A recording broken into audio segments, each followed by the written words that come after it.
Նախագահ Դոնալդ Թրամփը երկրում հայտարարել է ազատագրման օր, ինչ է սա նշանակում։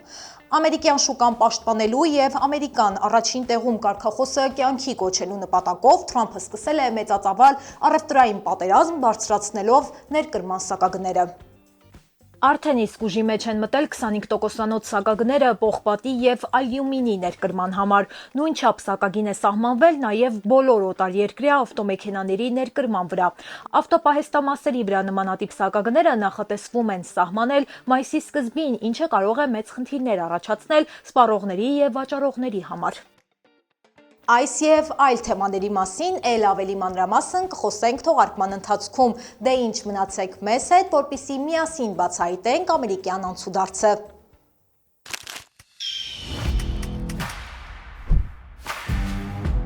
Աշխարհը սպասում է Թրամփի հաջորդ քայլին, մաքսատուրքերը կարող են նոր գլոբալ առևտրային պատերազմի սկիզբ դառնալ։ 37 մարդ ձերբակալվել է, Տեխասում ոստիկանները պարտավոր են համագործակցել ներգաղթի գործակալների հետ։ ԱՄՆ-ում անսպասելի աշխատանքից ազատվել են ազգային անվտանգության գործակալության տնօրենն ու նրա տեղակալը։ Ինչու՞։ Թրամփ-Պուտին պլանավորված հեռախոսազրույցը չեղարկվել է, կողմերը անհամաձայնություն ունեն Ուկրաինայի հարցով։ 19 նահանգ ընդդեմ ընտրություններին մասնակցելու նոր խստացումներին, սահմանադրության խախտում, թե անվտանգության ապահովում։ ԱՄՆ-ում հանրային դպրոցները կարող են զրկվել պետական ֆինանսավորումից, եթե չփոխեն իրենց քաղաքականությունը։ Վերջում ձեզ կներկայացնենք Միացյալ Նահանգների տնտեսական վիճակը, ինչպես են արձագանքում ներդրողները եւ միջազգային գործընկերները Թրամփի ներկայացրած պատմական մասշտաբային մաքսային սահմանափակումներին, դեպի ուր կարող է տանել այս քայլը, ճգնաժամ թե հաշվարկված մարտավարություն։ Մնացեք մեզ հետ, որպեսզի պարզենք փաստերով։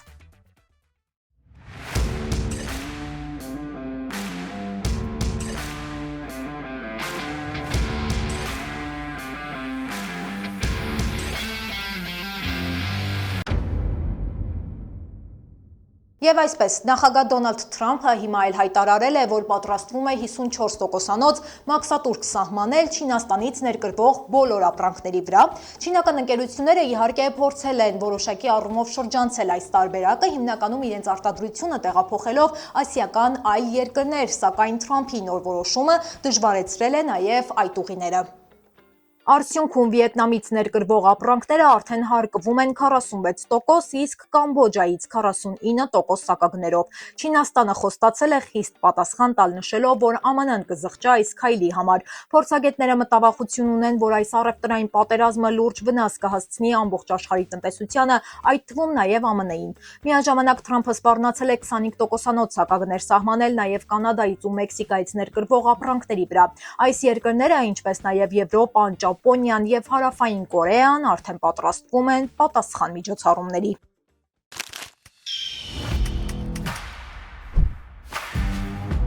Վաշինգտոնի հյուսիսում Կանադայի սահմանի մոտ ներգաղթի եւ մաքսային վերահսկողության ծառայության աշխատակիցները ձերբակալել են 37 մարդու։ Ականատեսներից մեկը պատմել է, որ նրանք այնպես են ներխուժել շենք, կարծես շուտով պետք է բռնություն գործադրեն։ Աշխատակիցներին հավաքել են շենքի ետնամասում եւ ցուցակով ու լուսանկարներով առանձնացրել են անօրինական աշխատողներին։ Ականատեսը հավելել է, որ նման դեպք երբեք չէր տեսել։ Ներգաղթի եւ սահմանապահ ծառայության ներկայացուցիչը հայտնում է, որ ձերբակալվածները խաբելով ներկայացրել են իրենց ներգաղթային կարգավիճակը եւ օգտագործել կեղծ փաստաթղթեր աշխատանք գտնելու համար։ Տեխասի սենատը հաստատել է մի օրինագիծ, ըստ որի ոստիկանությունը ներառյալ բարձրաստիճան պաշտոնյաները պարտավոր են համագործակցել ներգաղթի գործակալների հետ, նրանք պետք է դաշնային ներգաղթի գործակալներին տրամադրեն տեղեկություն ներգաղթի կարգավիճակի մասին։ Օրենքը նպաստելու է ավելի էֆեկտիվ համագործակցության տեղական իրավապահ մարմինների եւ ներգաղթի գործակալությունների միջև, բայց ընդդիմախոսները պնդում են, որ սա փախստականների եւ այլ միգրանտների հանդեպ խտրական վերաբերմունք է եւ իրավունքների ոտնահարում։ Այս մոտեցումը կարող է բացասական ազդեցություն ունենալ համայնքների անվտանգության վրա։ Ընդդիմադիրները նշում են վախը, որը առաջանում է մարդկանց մեջ, երբ նրանք գիտակցում են, որ իրենց անձնական տվյալները կարող են տրամադրվել ներգաղթի մարմիններին, կարող են նրանց ստիպել հրաժարվել պաշտոնական մարմինների հետ կարևոր տեղեկություններ կիսվելուց։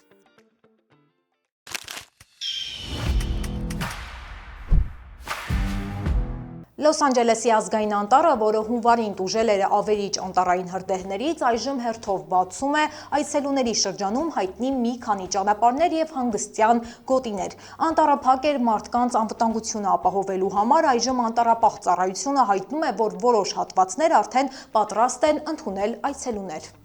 Վերաբացված տարածքների թվում են պիկնիկի գոտիներ, հանգստյան տարածքներ, զբոսնելու համար նախատեսված ճանապարհներ։ Լոս Անջելեսի ազգային անտառը 283,000 հեկտար տարածք է զբաղեցնում եւ կարևոր դեր ունի հարավային Կալիֆոռնիայի էկոհամակարգում, ոչ միայն որպես զբոսաշրջային վայր, այլ նաեւ որպես տարածաշրջանի ջրային ռեսուրսների պահպանման եւ կառավարման աղբյուր։ Լոս Անջելեսում կայծակի հարվածից հետո հրդեհ է բռնկվել երկհարկանի տանը, կայծակը սկզբում հարվածել է ձիթենու ծառին, այն սկսել է այրվել եւ հետո ընկել է բնակելի տան կողքին եւ հրդեհը սկսել է տարածվել։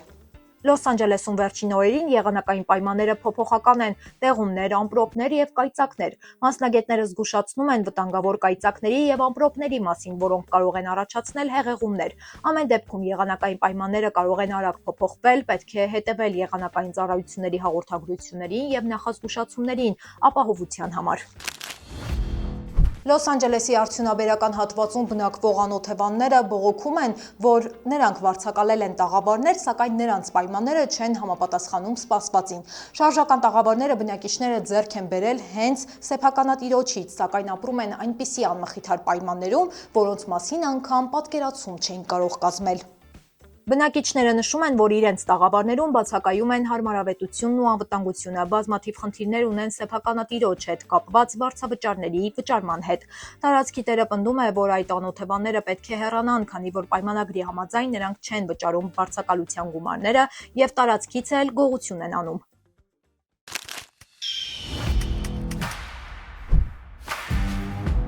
Սիրելի հետևորդներ, մինչև օրվա մյուս կարևորագույն նորություններին անցնելը, եկեք տեսնենք, թե ինչ է հրապարակված մեր Facebook-յան էջում։ Լոնգ Բիչի նավահանգստում փոքր կետ է հայտնվել, որը շատ մարդկանց հետաքրքրություն առաջացրեց։ Ձուկը մի քանի անգամ դուրս է եկել ջրից եւ պարզ երևացել։ Վկաների խոսքով կետը արդեն մի քանի օր է Լոս Անջելեսի նավահանգստի ջրերում է։ Աշխատակիցները փորձում են օգնել կետին վերադառնալ բաց օվկիանոս, ջրում տեղադրելով հատուկ պաշտպանիչ շերտեր, որոնք ուղղորդում են կենդանուն դեպի ավելի անվտանգ տարածքներ։ ԱՄՆ-ում կառուցվում են նոր կենտրոններ արհեստական բանականության զարգացման համար։ Միացյալ Նահանգների էներգետիկայի դեպարտամենտը հայտարարել է նոր կարևոր նախաձեռնության մասին։ Դաշնային հողատարածքներում կառուցելու են գերժամանակակից կենտրոններ։ Դրանք նպատակ ունեն արագացնել արհեստական բանականության հետազոտություններն ու զարգացումները, միաժամանակ օգտագործելով արդեն իսկ գոյություն ունեցող էներգետիկ ենթակառուցվածքները եւ խրախուսելով մաքուր էներգիայի օգտագործումը։ Սիրելի հետևորդներ, եթե ցանկանում եք հետևել օրվա կարևորագույն իրադարձություններին, ապա անցեք թողարկման տակ տեղադրված հողումով եւ հավանեք մեր Facebook-յան էջը, ինչպես նաեւ կարող եք բաժանորդագրվել մեր YouTube-յան ալիքին։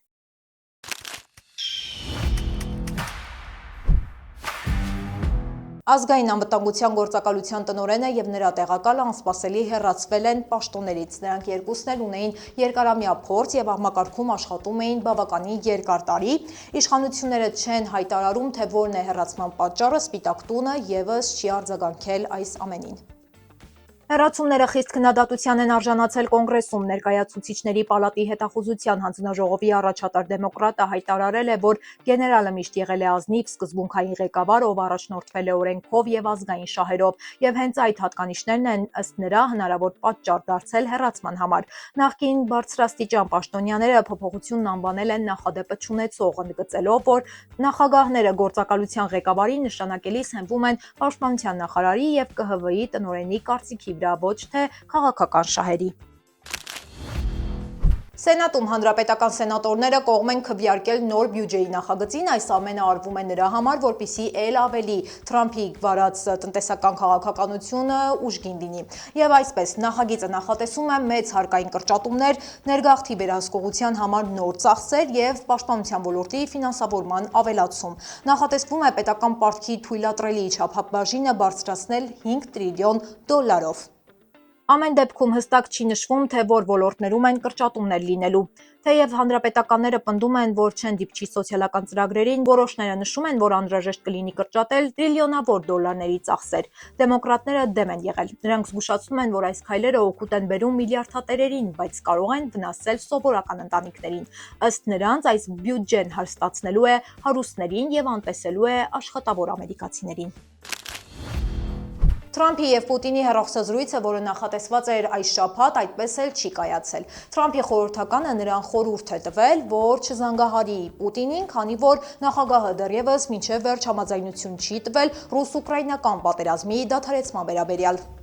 Ըստ Սպիտակ տան երկու պաշտոնյաներ ասել են, որ Թրամփը կարող է հանկարծ որոշել կապ հաստատել Պուտինի հետ, սակայն նրան նախազգուշացրել են, որ դա ճիշտ քայլ չի լինի առանց Պուտինի հստակ պատասխանի։ Մինչ այդ ռուս բանակցողը հանդիպել է Սպիտակ տան պաշտոնյաների եւ հանրապետական սենատորների հետ։ Հանդիպումը կայացել է հենց Թրամփի խնդրանքով եւ հիմնականում խոսել են պատերազմը դադարեցնելու հնարավոր պայմանների մասին։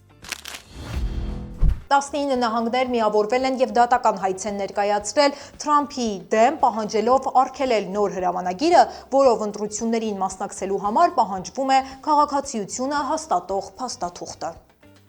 Նահանգների ներկայացուցիչները պնդում են, որ Թրամփի հրամանագրերը խախտում են սահմանադրությունը, քանի որ նահանգներն ունեն իրենց ընտրությունները կազմակերպելու իրավունքը։ Բացի այդ, ըստ հայցի, այս նախաձեռնությունը նաև խլում է կոնգրեսի լիազորությունները։ Թրամփը նաև հանձնարարել է ներքին անվտանգության նախարարությանը ստորագրել ընտրացուցակները արտասահմանցիների կողմից հնարավոր ընտրակեղծարարություն հայտնաբերելու նպատակով, սակայն իրավապաշտպանները շեշտում են, նման դեպքերը չափազանց հազվադեպ են լինում։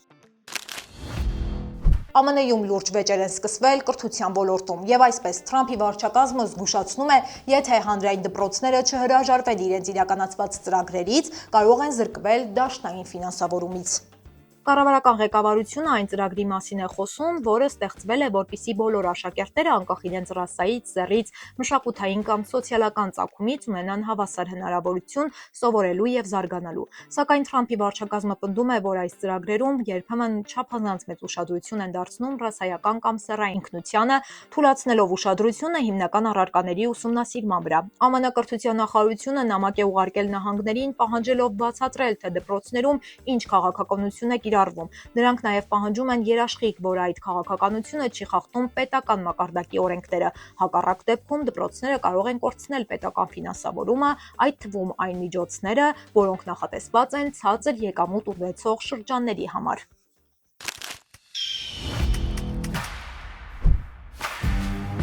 Եվ այսպես, ԱՄՆ-ում սկսվել է լուրջ ճգնաժամային փուլ կապված Թրամփի նոր մաքսային քաղաքականության հետ։ Նախագահ Թրամփը պնդում է, որ այս քայլերը պետք է խթանեն արդյունաբերությանը եւ տնտեսական անկախություն կբերեն, բայց փորձագետները այլ կարծիքի են։ Եկեք այս ամենը ավելի մանրամասն եւ խորությամբ ուսումնասիրենք, իհարկե, թվերով ու փաստերով։ ԱՄՆ-ում սկսվել է ֆինանսական ցուցանիշների զգալի նվազում։ Թրամփի հայտարարությունից հետո 500 ամենախոշոր ընկերությունների բաժնետոմսերի արժեքը մեկ օրում ընկել է գրեթե $5, ինչը համարժեք է $2 տրիլիոն կորուստի։ Սա եղել է COVID-ի ժամանակներից հետո ամենախոշոր անկումը։ Ամենաշատը տուժել են մանրածախ ընկերությունները, նավթային ոլորտը։ Վառելիքի գինը նվազել է 7%-ով, ինչը վկայում է ներդրողների վախերի մասին կապված համաշխարհային տնտեսության անկայունացման հետ։ Թրամփի նոր մաքսային ռազմավարության հիմքում 10% մաքսերն են, որոնք վերաբերում են բոլոր երկրներից ներկրվող ապրանքներին, իսկ որոշ երկրներում մաքսերը ել ավելի շատ են։ Այս մոտեցումը անսպասելի էր նաև Թրամփի համակիրների համար, որոնք հիմա փորձում են գտնել հավասարակշռություն չքննադատել Թրամփին, բայց նաև կանխելու տնտեսական վտանգը 2026 թվականի ընտրություններին ընդառաջ։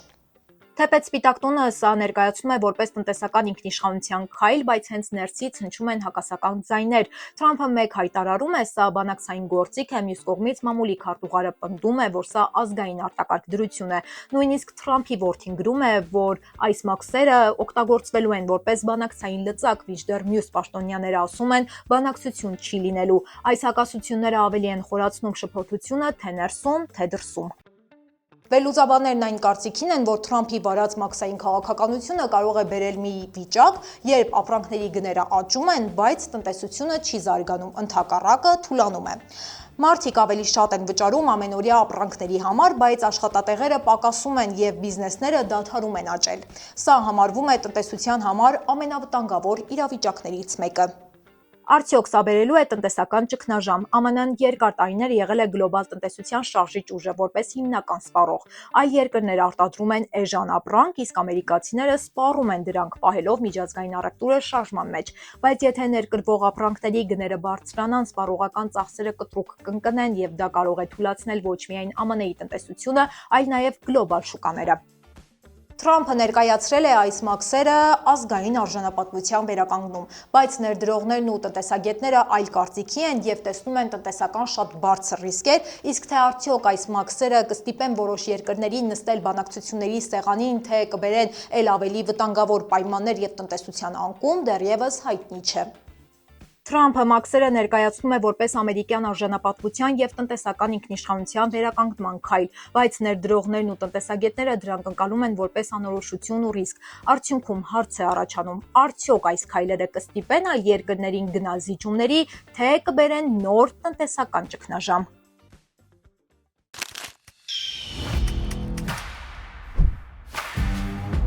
Սիրելի հետևորդներ, շնորհակալ ենք թողարկումը մինչև վերջ դիտելու համար։ Մենք բարձր ենք գնահատում ձեր ակտիվությունը, սիրով կարդում ենք բոլորիդ նամակներն ու մեկնաբանությունները։ Եթե ցանկանում եք բաց չթողնել մեր հետագա թողարկումները, ապա բաժանորդագրվեք մեր YouTube-յան ալիքին, սեղմելով subscribe կոճակը։ Այս ժամի համար նախապատրաստել էինք այսքանը, կհանդիպենք 2 օրից։ Շնորհակալություն։